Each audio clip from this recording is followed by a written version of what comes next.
Vamos lá.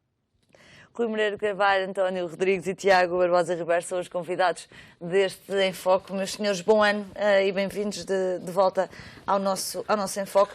Tiago, começava por si. O Governo anulou hoje os contratos de subconcessão. Dizem que não haverá lugar ao pagamento de indemnizações. Ora, não é isso que se tem ouvido do lado, obviamente, das empresas visadas. Como é que se pode dar esta garantia à partida ou é só um desígnio?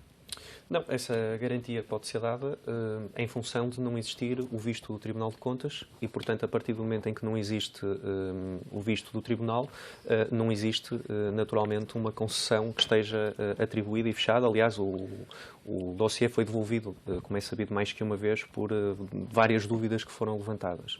Agora, nós estamos nesta situação, importa dizer, pela forma como o anterior Governo geriu este processo.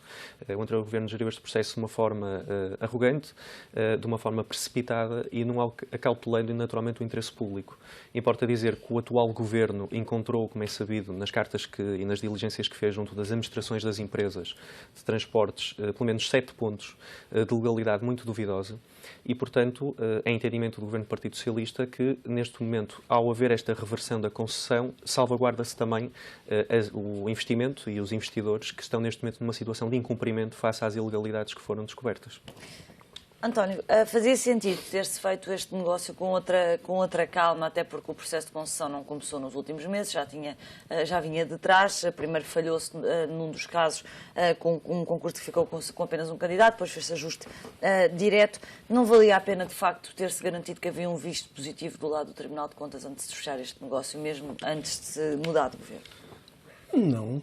Em primeiro lugar, bom ano, quer a si, Alexandra, quer aos meus colegas hoje de painel. Mas não. Respondo-lhe taxativamente não.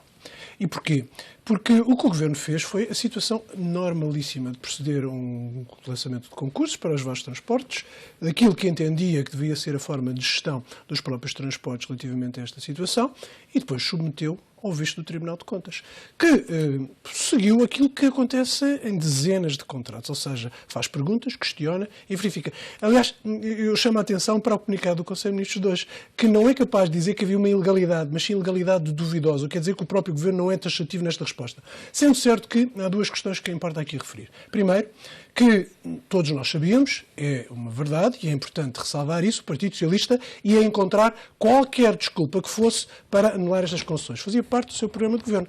É legítimo que o faça, para mais, porque isto constava do próprio entendimento que fez à esquerda, com o Partido Comunista e com o Bloco de Esquerda, e, portanto, era condição sine qua non para a realização da coligação da esquerda, independentemente de haver aqui ou não uma verificação de ilegalidade ou de legalidade duvidosa, como consta do programa de governo. E, portanto, era expectável este comportamento.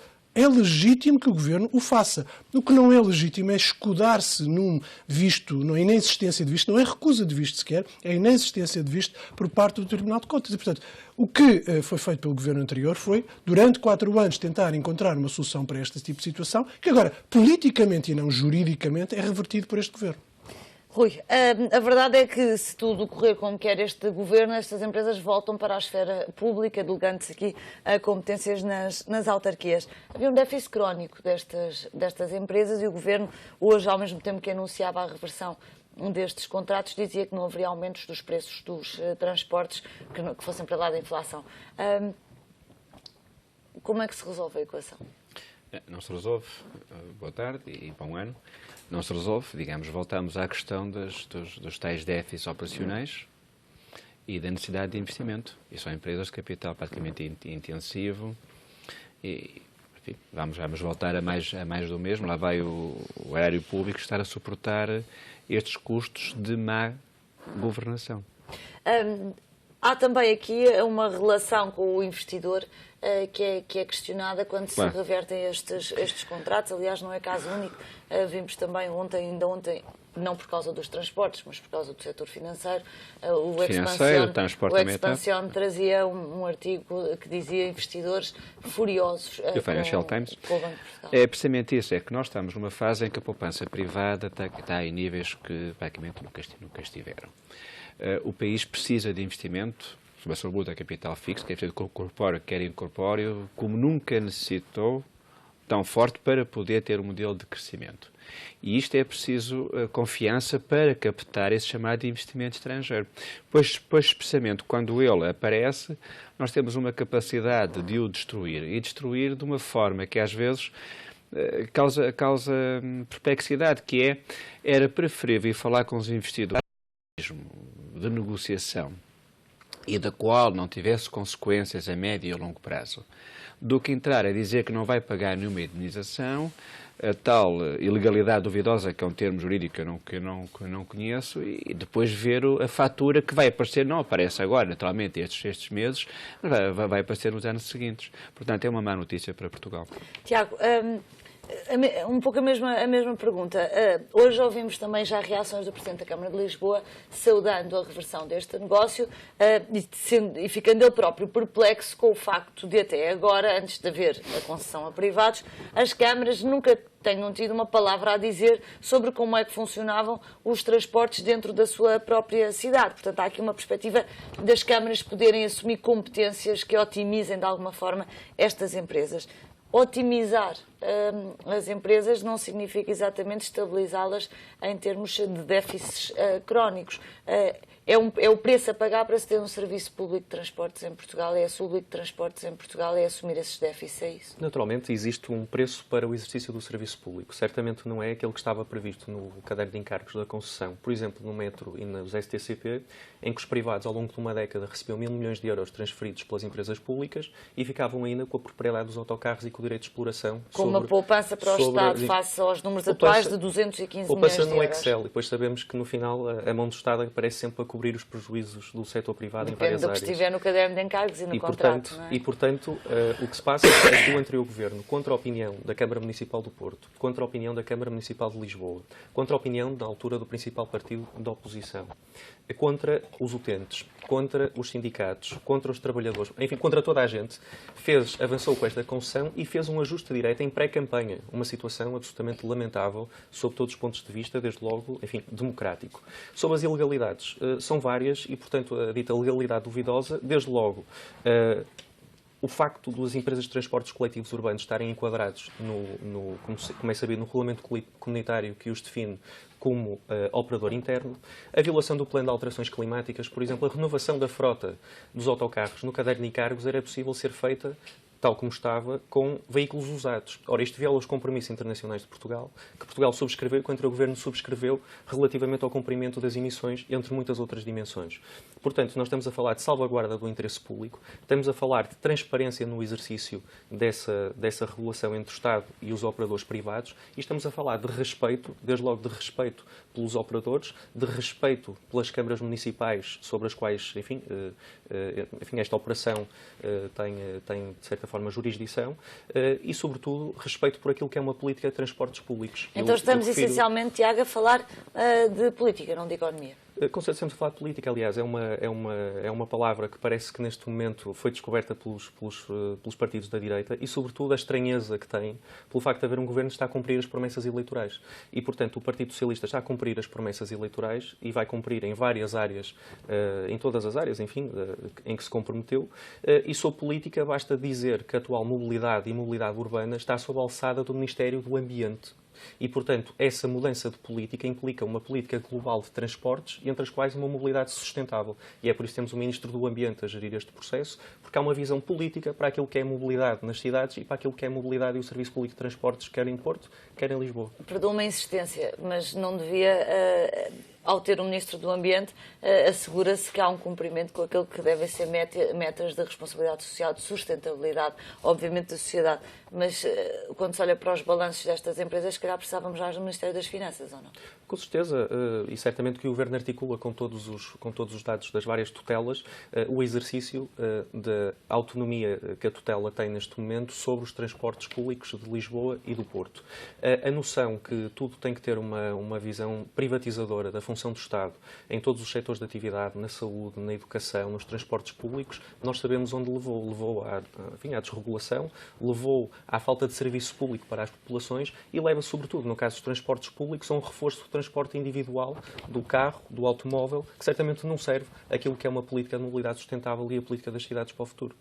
António, há aqui uma palavra, se calhar, também para a análise àquilo que foi o papel do Tribunal de Contas. Há pouco o António dizia que não era um visto contra, que não se sabia o sentido do visto. Dada a sensibilidade deste dossiê, e sabemos que o Tribunal de Contas normalmente anda sempre um bocadinho a reboque dos acontecimentos, em vez de perceber também ter sensibilidade para alguns dossiês. Devia ter sido mais claro, mesmo agora, relativamente a estas matérias, às tais legalidades duvidosas.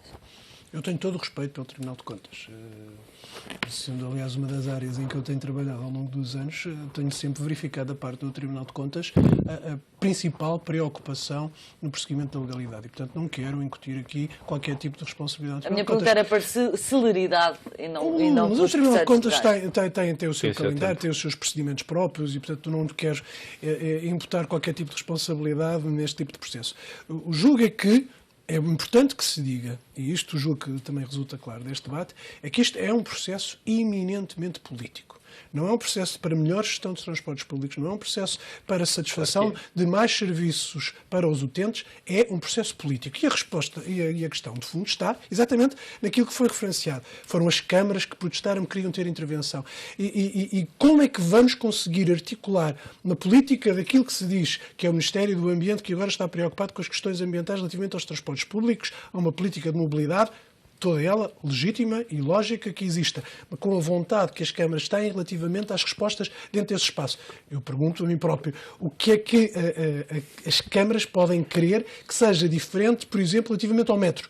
Que pare noutro tipo de estações, que haja outro tipo de estações. Estamos a falar, ao que parece, de exercício de poderes para além daquilo que já é o serviço público que é prestado por esse tipo de transportes. E este é um processo político e ninguém ainda foi capaz de desmentir que este foi o preço também que o Governo pagou, o Governo do Partido Socialista pagou, perante o acordo que teve com as outras esquerdas, com o Partido Comunista e com o Bloco de Esquerda. O Partido Socialista anunciou esta reversão ainda durante a campanha eleitoral e muito antes de qualquer acordo, que entretanto ficou estabelecido, certamente, com os partidos à esquerda. Mas esta medida do Partido Socialista foi anunciada quando António Costa ainda era Presidente da Câmara Municipal de Lisboa e contestou, ainda em 2014, os pressupostos da reversão. Portanto, avançaria independentemente do... Naturalmente, é uma decisão que o Partido Socialista... do Partido Comunista relativamente não foi a isto, e nunca ninguém foi capaz de desmentir que eram as vontades que os próprios sindicatos tinham de continuar a ter uma presença dentro da própria empresa, com medo de perder espaço e participação. Os sindicatos são, enfim, o CDS e a direita e o PSD gostam de falar de greves e gostam de falar de sindicatos quando é para proibir ou quando é para ela não existir. Os sindicatos existem, a CGTP existe, a UGT existe e tem toda a legitimidade. Claro. Esta tentativa de diabolizar os sindicatos hoje em dia, em particular os sindicatos de transportes, creio que não acrescenta nada à democracia portuguesa. Mas vais serená-los, certamente. Vai serená-los se, evidentemente, os interesses que eu presumo que sejam os sindicatos, que é uma boa gestão daquelas que são as empresas às quais pertencem os trabalhadores, forem salvaguardados. Certamente não se salvaguarda isso transferindo 1.000 milhões de euros para o setor privado. Com poupanças, repito, de 200 milhões. Quem é que foi o primeiro governo que concessionou o metro do Porto? Não. O metro do Porto é uma empresa... Foi um governo socialista. O metro do Porto é uma empresa pública que tem gestão pública. É muito diferente daquilo que está previsto hoje em dia. A operação do próprio metro do Porto não é privada? A operação é uma situação absolutamente diferente daquilo que estava previsto neste caderno de concessão. Então não houve poupanças quando o operador passou a ser privado? Não houve poupanças. Não houve poupanças. Foi essa a justificação que o governo socialista, José Sócrates, utilizou nessa altura. Continuava a ser do pública, porque o metro não ia, digamos, deixar de ser, em termos administrativos, a titularidade do Estado. O que ia haver era apenas o regime de concessão. Mas já agora uma questão por causa dessas de direitas, que é uma palavra que é demasiado usada, acho que até banalizam demasiado. Direita. Banalizam a palavra de direita, esquerda, direitas, não sei o que mais. Partido de esquerda, sabe qual é que foi a região? Não é economista. Eu não tenho a ver com essas coisas. Não ao centro, mas o Partido Socialista já já esqueceu disso. Eu não tenho a ver com essas esquerdas. Sabe qual é que foi a fase da economia dos últimos 40 anos em que se privatizou mais? Mas de qual economia? Portuguesa. Os últimos 40 anos.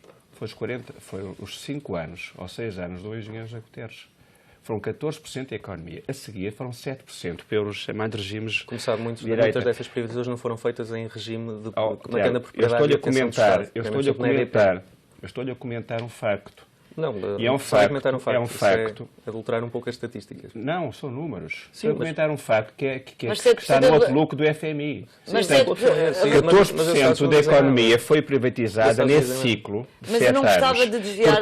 Portanto, Eu não gostava de desviar, Rui, da questão dos transportes. Há aqui uma assunção do Partido Socialista, Tiago, que as câmaras são gestores melhores da rede de transportes públicos do que um operador privado, é isso? Não sei se são melhores ou são piores, existe uma visão... Mas não deviam saber se Não, o ponto não é esse, com certeza, não é esse o ponto. O ponto é que a gestão municipalizada, naturalmente, que serve melhor os interesses das populações. Do que a gestão centralizada anterior. E do que o privado também? Pois, com certeza. Então está-me a dizer que as autarquias são melhores a gerir os transportes. Com certeza. E essa é uma dimensão política. É uma dimensão política. No Excel. E a dimensão política é uma dimensão muito importante da análise desta situação, que eu não sei como é que se pode, de certa forma, iludir, sobretudo porque nós tentamos, e a direita que existe, tenta iludir questões políticas com números e, portanto, quando se fazem opções em torno de números, fazem-se opções em torno de política. Se reparou, E, portanto, é aquilo que está a não pôr acontecer. isto na dimensão, precisamente a dimensão financeira e dos números. Disse que é apenas e só um processo político. Como era o É anterior. uma decisão política. Como era que pode anterior, ser. como a anterior decisão de privatizar, era uma decisão política. Vamos então falar de política onde não há números, certamente, e presidenciais, Rui. Temos poucos dias antes do ato eleitoral.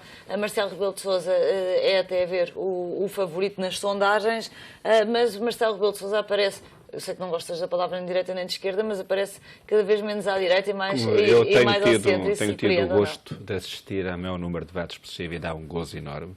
Porque, de facto, acho que está tudo, essa tal esquerda-direita, está tudo ali bem plasmado naquele conjunto de 10 candidatos que concorrem a Portugal.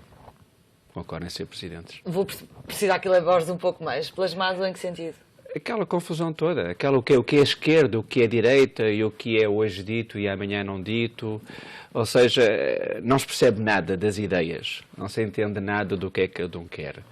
Porque o que hoje se diz, amanhã contradiz. Eu tive o cuidado Isso, de ver... no caso, nas acusações que Marisa Matias fez a Marcelo Rebelo de Sousa dizer uma coisa numa altura para dizer o seu contrário globalmente agora? também. Eu também assisti, porque ao último ano, que é do Sampaio da Nova, o que é que disse que ia demitir o governo anterior e que depois não ia demitir. Nomeadamente, ainda hoje fez uma afirmação sobre o sistema financeiro, que a primeira medida que pediria que era conhecer o sistema financeiro. O sistema financeiro está mais do que observado. Está mais do que observado. A pessoa tem que ver para enxergar. Aliás, a Marisa Matias ontem fez uma afirmação, precisamente na Assembleia da República, sobre a Caixa de Depósitos. Agora, aquela imagem é a imagem que eu retiro, precisamente da política e dos nossos políticos. Muito bem. António, olhando para esta questão de Marcelo, é surpreendente esta insistência de Marcelo Rebelo de Sousa em distanciar-se tanto do CDS e do PSD e de ter defendido, até ter-se colado àquilo que foram as decisões que António Costa tem tomado ultimamente? É demais? Não. As presidenciais não são espaços partidários onde se esbate a questão da direita e da esquerda. São escolhas de personalidades. Neste processo presidencial nós temos 10 candidatos com naturezas diferentes. Temos aqueles que prolongam a sua matriz partidária, como é o caso da Marisa Matias ou do Edgar Silva, que se continuam os partidos de onde são oriundos. Temos aqueles que se assumem à procura do seu espaço de afirmação pública, ou aqueles justicialistas que nos aparecem como defensores da moral e da ética pública, e depois temos aqueles que são candidatos que são mais políticos, mais presidenciáveis, sim. É uma excelente expressão. Nesse espaço, é preciso também olhar para a figura do chefe de Estado e termos a noção de que é necessário dar dignidade suplementar ao cargo para além da própria pessoa. Mas é uma escolha pessoal de uma personalidade. É quando se manifesta a relação mais íntima e direta entre quem escolhe e quem é escolhido. Então, mas basta lembrar-nos das presidenciais anteriores em que víamos todo um aparelho de partidos a funcionar, que desta vez não estamos a ver a funcionar, e no caso de Marcelo Rebelo de Sousa, há até uma recusa que isso aconteça. Verdade. Vai haver mágoa da direita para com Marcelo Rebelo de Sousa? Não há uma questão de mágoa, nem uma questão de cobrança, é uma questão de que no dia 24 vamos escolher a personalidade, e era aí que eu queria chegar, vamos escolher a personalidade que entendemos que melhor pode exercer a função de chefe de Estado. O que Marcelo está a dizer, muito claramente, é: eu não sou candidato partidário. Como, aliás, diz Maria de Belém, como diz Sampaio da Nova. Todos eles assumem por uma razão particular. Os três, porventura, que autorizam mais esta ideia de que serão presidente de todos os portugueses. Não serão representantes de uma parte dos portugueses, como anteriores presidentes aconteceu, com Jorge Sampaio, com Mário Soares, inclusivamente, com Cavaco Silva. Eles são presidentes para exercer uma determinada função que a Constituição lhes confere. Marcelo está a fazer isso. Ele não é o candidato de um espectro político, nem de um conjunto de partidos, é alguém que quer ser presidente de outros partidos. Necessariamente o presidente, qualquer que ele seja, e estou convicto que os outros o farão também, não concordando eu, como é sabido, com a prática política de cada um deles e a posição ideológica que eles representam, mas aqui a matriz não é a matriz partidária, é a matriz ideológica verdadeiramente. E o que está verdadeiramente em causa é a escolha de uma pessoa, de uma personalidade. Eu julgo que é isso que vai estar em causa e por isso é que Marcelo se sobreleva tanto em relação aos outros. É porque, para além da escolha da pessoa, e independentemente dos partidos que o apoiam, foi aquela pessoa que durante mais tempo deu garantias de ser capaz de unir em vez de desunir.